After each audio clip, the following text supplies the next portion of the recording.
Olá, pessoal. Estamos aqui para mais um videocast. Novamente, mestre Gualberto aqui conosco. Gratidão, mestre, pela presença. Mestre, hoje eu vou ler um trecho do livro do Joel Goldsmith, chamado A União Consciente com Deus. No capítulo 2 desse livro, que se chama Mestre, Discípulo e Ensino, o Joel começa o trecho falando o seguinte: o relacionamento entre mestre e discípulo é muito sagrado e não depende de qualquer grau de aprendizagem humana que um mestre possa possuir.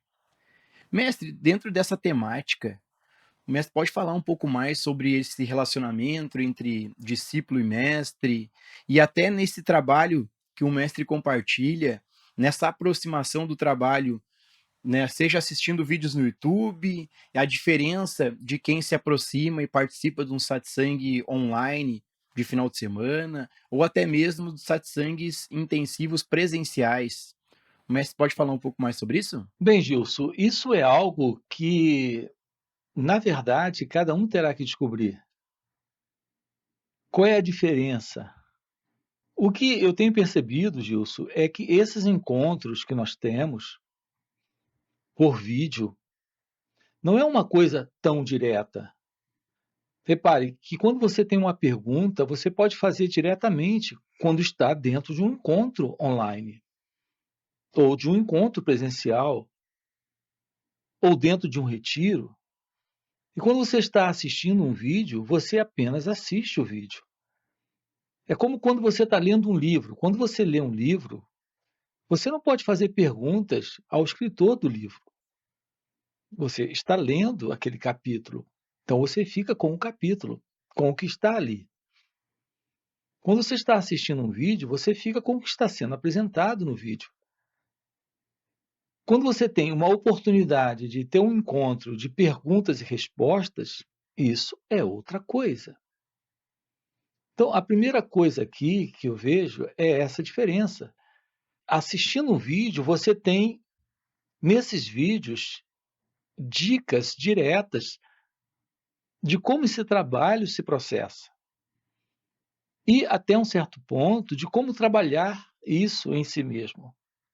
Mas quando você está em um encontro online, você, além de poder fazer suas perguntas, que são perguntas diretas que você tem, e é algo direcionado a você, aquela dada resposta, é o que você tem dentro de um encontro. Além disso, você tem a presença deste silêncio, deste poder, desta presença, desta graça.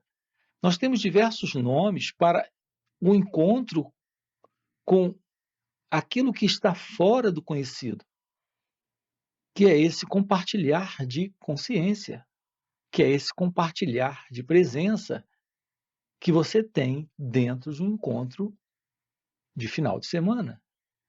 Então, são 2 dias onde estamos juntos trabalhando e inteiramente voltados só para esse trabalho. Então, sua mente, o seu coração, todo o seu ser está envolvido diretamente nesse final de semana para esse trabalho.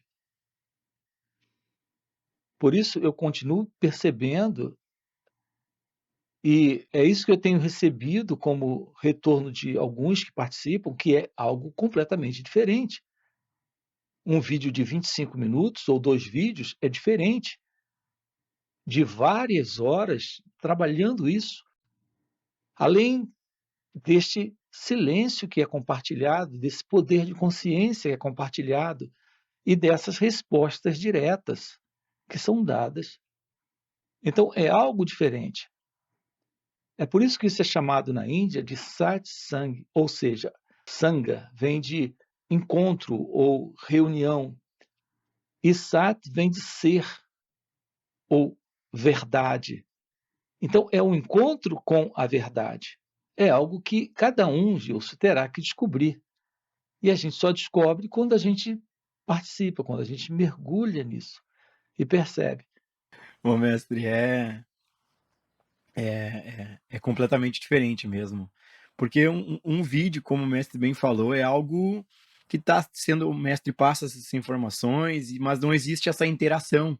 Existe apenas né, as palavras sendo ditas, existe essa presença, mas não chega nem aos pés, né, de um satsang online, onde aí existe essa possibilidade de fazer as perguntas, de conversar ao vivo com o mestre, e muito mais do que conversar, do que fazer perguntas, é algo que é fora do entendimento humano, que esse compartilhar de presença e do silêncio que o mestre é, né, por esse envolvimento, algo às vezes acontece, né? Acontece uma real meditação, que é esse estado de completa liberdade, de completa quietude, que é indescritível, e sem falar nos presenciais, né?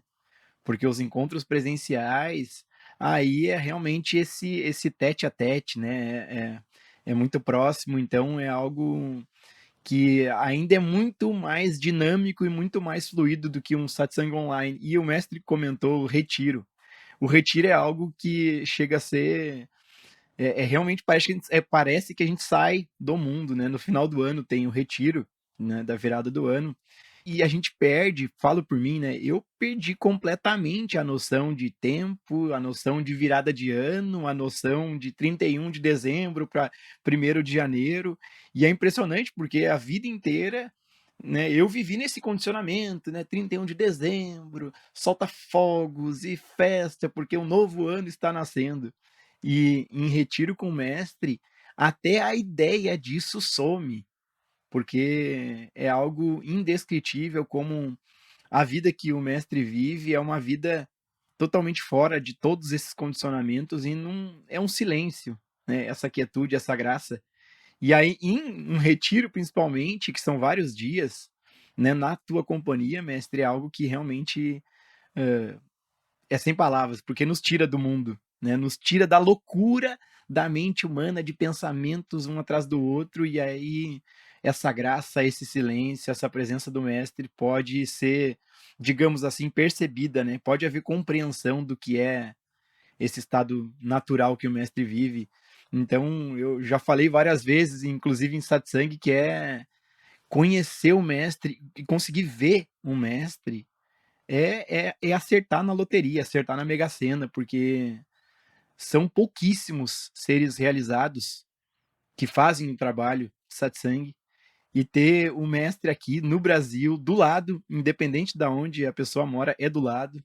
Né? Inclusive, vem pessoas nos satsangs do mestre de outros países, da Áustria, do Canadá.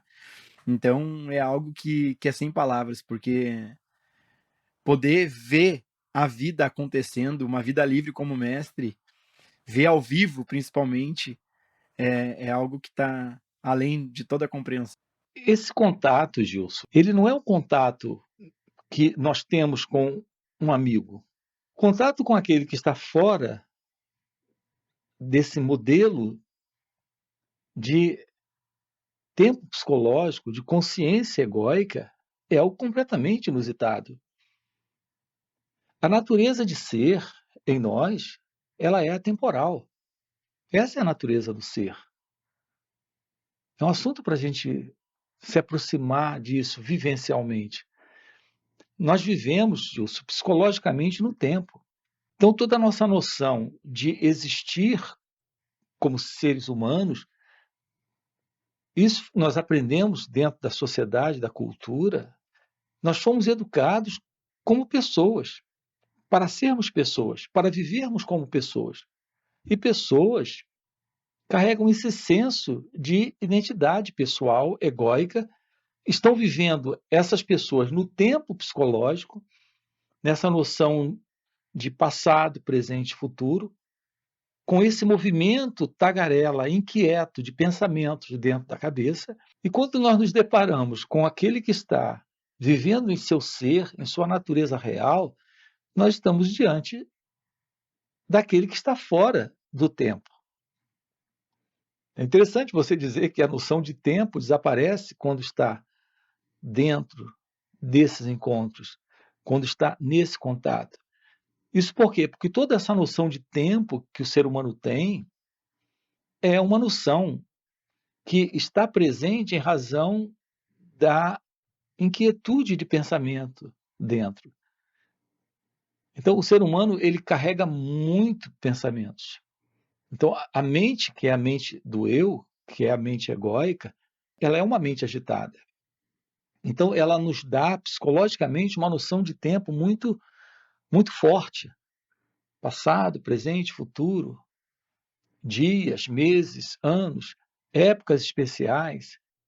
Então, toda a nossa noção de ser alguém é a noção de existir no tempo.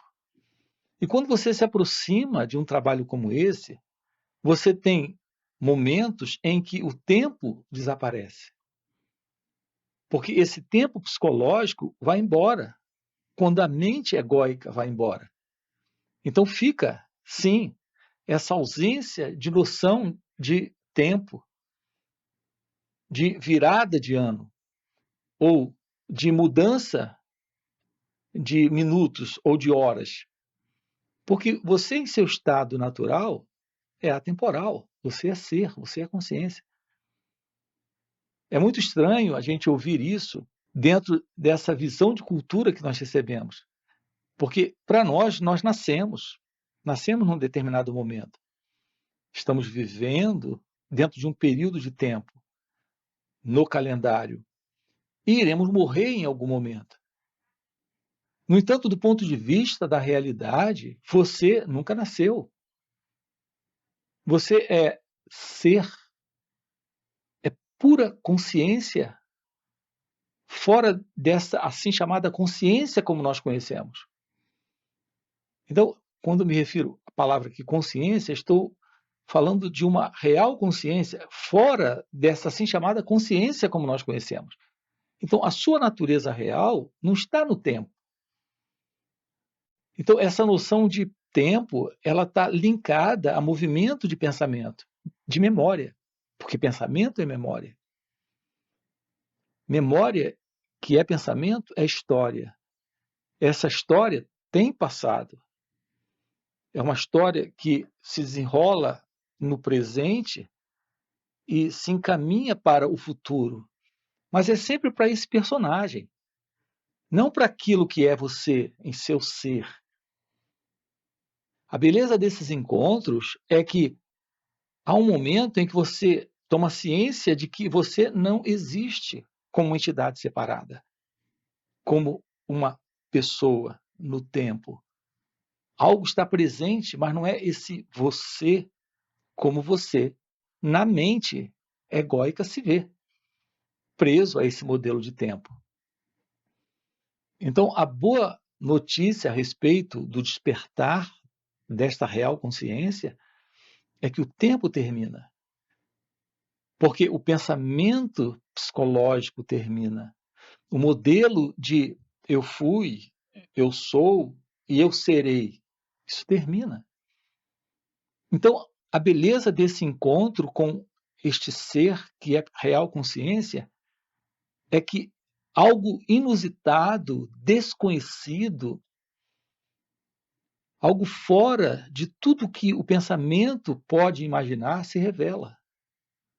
Nesse instante, sempre nesse instante, onde esse momento desaparece desse momento de tempo psicológico e de tempo cronológico, desaparece.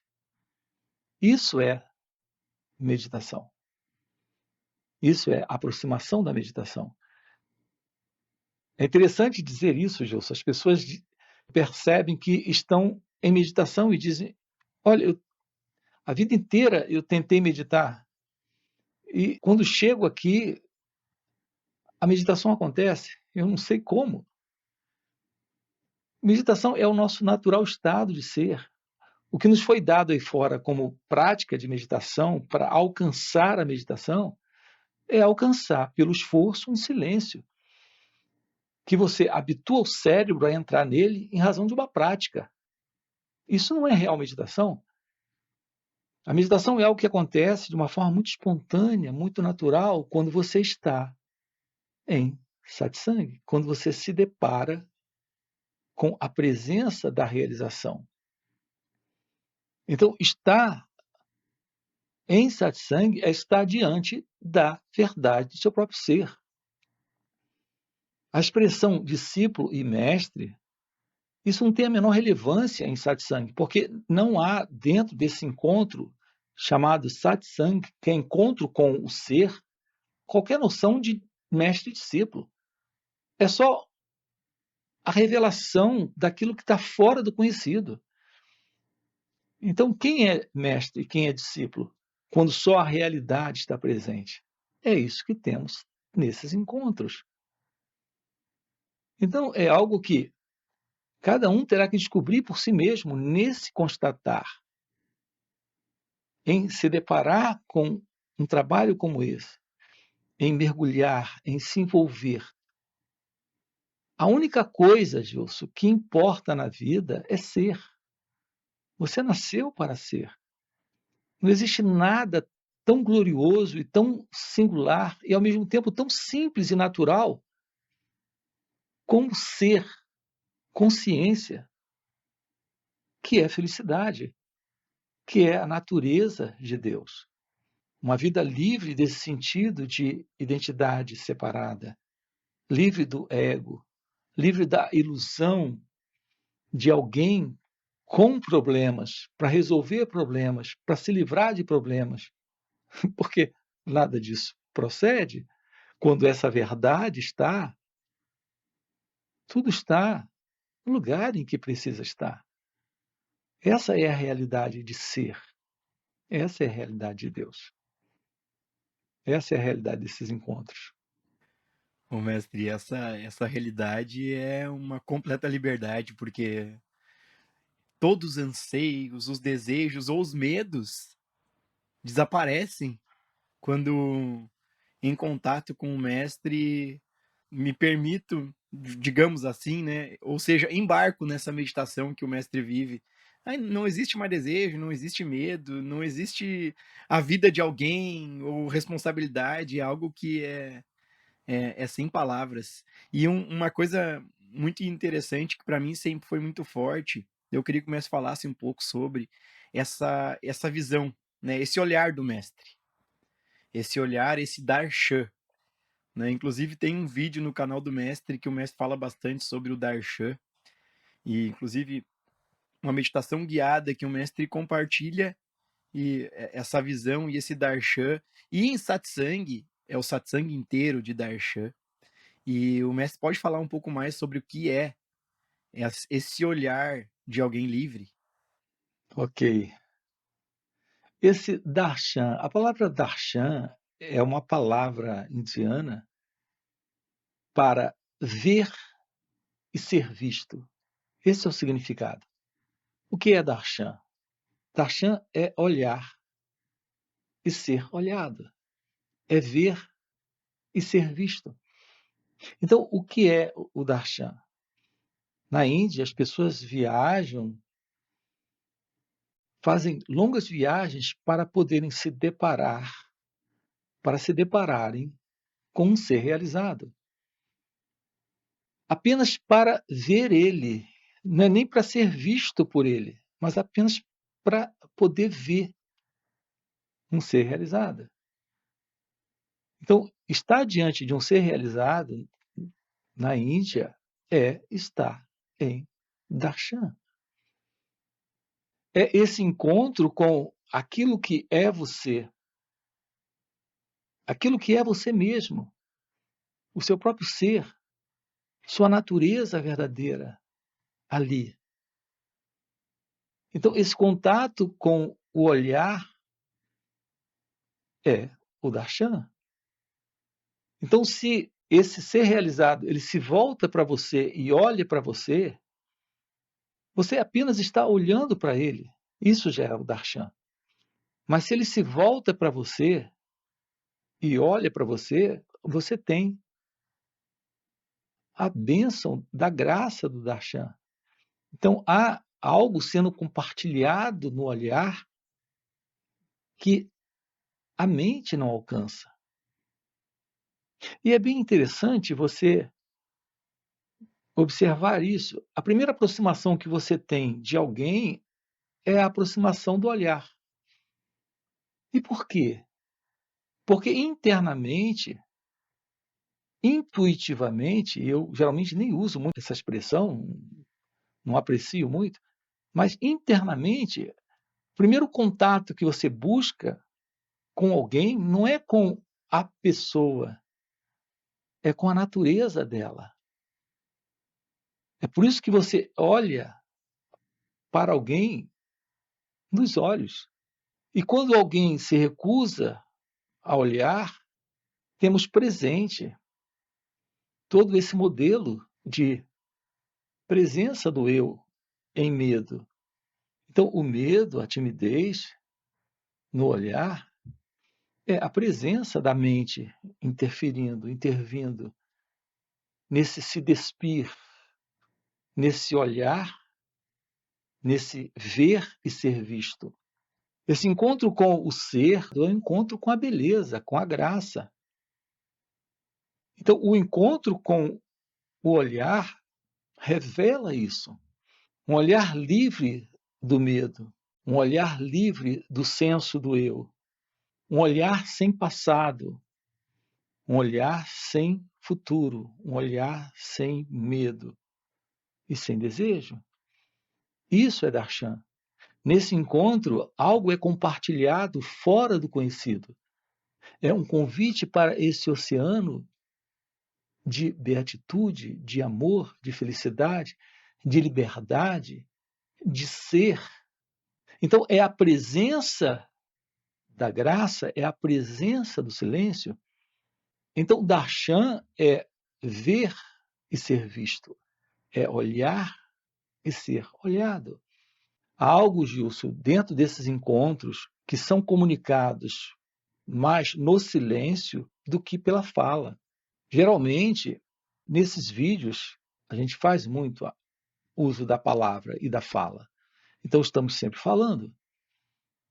Mas nesses encontros, o que deve prevalecer, e é exatamente assim que ocorre dentro de encontros online e encontros presenciais, é esse momento de encontro com o darshan, de encontro com o ver e o ser visto, esse encontro com o silêncio. Esse silêncio revela uma comunhão além da fala, além das palavras. A palavra, sem esta comunhão do silêncio e do olhar, fica só a nível intelectual. Então, ter uma aproximação desse trabalho é pelo silêncio, é pelo olhar. Isso é algo muito além da fala, muito além das palavras. Isso nos coloca num estado interno de comunhão, onde se revela a meditação. Então, se torna muito simples e natural esse estado de meditação quando estamos nesse contato presencial ou nesse contato online. Assim como também é possível algo pelos vídeos, mas nunca com essa intensidade e com esse poder tão grande. É isso. O mestre é realmente indescritível. E como é forte, né, mestre, dentro desse movimento do eu, o movimento, inclusive, de fugir, né, no sentido de, por exemplo, é muito mais confortável para o ego ficar assistindo um vídeo sem esse envolvimento mais próximo, num contato em satsang o final de semana inteiro, ou ainda mais presencial. Eu me lembro que no início tinha uma resistência, inclusive com o nome do canal, né? Chamado Mestre Gualberto. Até teve um videocast que a gente falou bastante sobre isso, até se o mestre poder falar um pouco mais. E depois que eu participei dos primeiros encontros e a meditação foi acontecendo, e aí eu passei a perceber, né? Tanto que o mestre incentiva essa autoinvestigação, quanto esse movimento de pensamento, de busca de prazer ou de fuga da dor acontece nessa mente doida do eu, e aí, quanto mais eu me aproximo do mestre, mais eu posso estudar a mim mesmo. que o mestre sempre traz, né, mestre? Isso, esse estudar a si mesmo, olhar para esse movimento doido de ser alguém. E aí, nesse compartilhar dessa graça, daqui a pouco simplesmente é visto essa loucura, e vendo ela, né, mestre, esse silêncio acontece, essa graça, né? Eu não sei o que falar, porque é realmente estar sem essa ideia firme de ser alguém é uma liberdade que é indescritível. Então, Gilson, por exemplo, você tocou nessa questão da palavra mestre, e nós temos até vídeo aqui no canal falando sobre isso. É muito curioso, as pessoas às vezes entram lá no canal e dizem assim, mestre? Mas por que mestre? Essa expressão mestre, Gilson, ela incomoda. Ramana não se denominava mestre. E por que você se denomina mestre? Gente, eu já expliquei isso várias vezes. Cansei, eu desisti. Quando eu digo cansei, eu quero dizer, eu desisti dessa coisa. Quando comecei a compartilhar essa visão, uma pessoa chegou e disse: Você é um mestre. Eu disse: Como é? E aí foi muito curioso, porque aí vinha um outro e dizia assim: Mestre, mestre, mestre, mestre. E eu sempre, Gilson, aproximadamente tem o quê? Tem 11 anos que a gente vem compartilhando essa visão. Quando nós começamos a compartilhar isso, e começaram a me chamar de mestre, mestre, eu comecei a rejeitar isso, a brigar com isso, a lutar contra isso. E dizia, olha, por favor, tá bom, Marcos ou Gualberto, qualquer coisa, menos mestre. Eu sabia que isso não ia resultar em boa coisa, como não resulta. Porque as pessoas se aproximam do canal e se afastam, exatamente em razão desse termo. E vocês aqui, inclusive vocês continuam me chamando de mestre. Eu desisti de brigar com isso. A princípio eu brigava muito, reclamava muito. Tem pessoas que estão nessa proximidade comigo desse tempo para cá, desde 2013, e elas lembram disso, que eu brigava e pegou. Isso foi um apelido que pegou. Para mim, a expressão mestre é um apelido. Um apelido. E um apelido que não ajuda em nada, só atrapalha. As pessoas ficam, em razão do preconceito que elas têm com a palavra mestre, ou elas acham que eu me denomino mestre para ser chamado assim. Na verdade, foi o nome dado ao canal, porque era um apelido que eles davam a mim. Quem fez o canal colocou lá. E brigou comigo, não vai ser mestre mesmo, botou lá. Então eu desisti, eu parei de brigar com essa questão de mestre. Mas para mim, Gilson, não existe tal coisa. O mestre para mim é como esse microfone aqui, olha. Ele está quase invisível aqui, em razão da cor da camisa, né? O microfone é como um telefone, por exemplo. O telefone não tem importância nenhuma. É só o que sai do telefone que é interessante. Não é assim? O que sai do telefone é interessante, seja um telefone daquele antigo ou um celular. O celular não tem nenhuma importância. É o que você escuta que tem importância. Esse microfone não tem nenhuma importância. É o que ele reproduz que tem importância. Então, essa questão de mestre, mestre não tem importância nenhuma. Mestre é só uma figura humana. É só um telefone ou um microfone. A realidade de ser é a única verdade divina. Nesse sentido, essa única verdade divina é que todos são mestres, ou todos são discípulos, ou não existe nem mestre nem discípulo, só há Deus, só há consciência. Então, você pode me chamar de Gualberto, de como qualquer pessoa. Algumas pessoas me chamam de Gualberto, outros me chamam de Marcos, outros me chamam de mestre. Eu tenho netos, me chamam de vovô. A minha esposa, ela me chama de Marcos. Ela nunca se habituou em me chamar de mestre. Aliás, no primeiro encontro, ela me chamava de estranho. Depois eu fui promovido para Marcos. Ela me chamava de estranho em razão da fala e do que ela sentia. Ela me dizia: esse homem é muito estranho. Ela nunca me chamou de mestre. Ela sempre me chamou de estranho e de estranho foi para Marcos. Isso não existe, mestre. Só existe Deus, só existe a verdade. Nesse estado natural, você está vivendo o seu estado de ser. Então, a fala aqui não é a fala de um mestre, é a fala desta consciência, desta realidade, deste ser, que é você. Quando há este contato nesse nível, não temos mais nem mestre, nem discípulo. É isso. O mestre é engraçado porque dentro desse aspecto humano, dentro da mente, o mestre é um título. E eu me lembro que no começo para mim também foi: "Como assim mestre, né?". E aí óbvio, depois participando dos encontros com o mestre, hã, como você falou, tem pessoas que chamam de Marcos ou Gualberto. Quando é uma pessoa que se intitula, a pessoa se incomoda se não se chamam ela como ela se intitula, né, de mestre. E no caso do mestre, o mestre não tá nem aí, é estranho, ou o que for, chama do que quiser, não faz nenhuma diferença. E é muito lindo ver. Hã. Não, Gilson, não existe não existe nada disso, Gilson.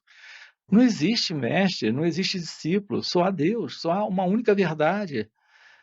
Nós é que criamos essa bobagem de essa separação, essa divisão, isso só atrapalha, isso só esses nomes só atrapalham, ok?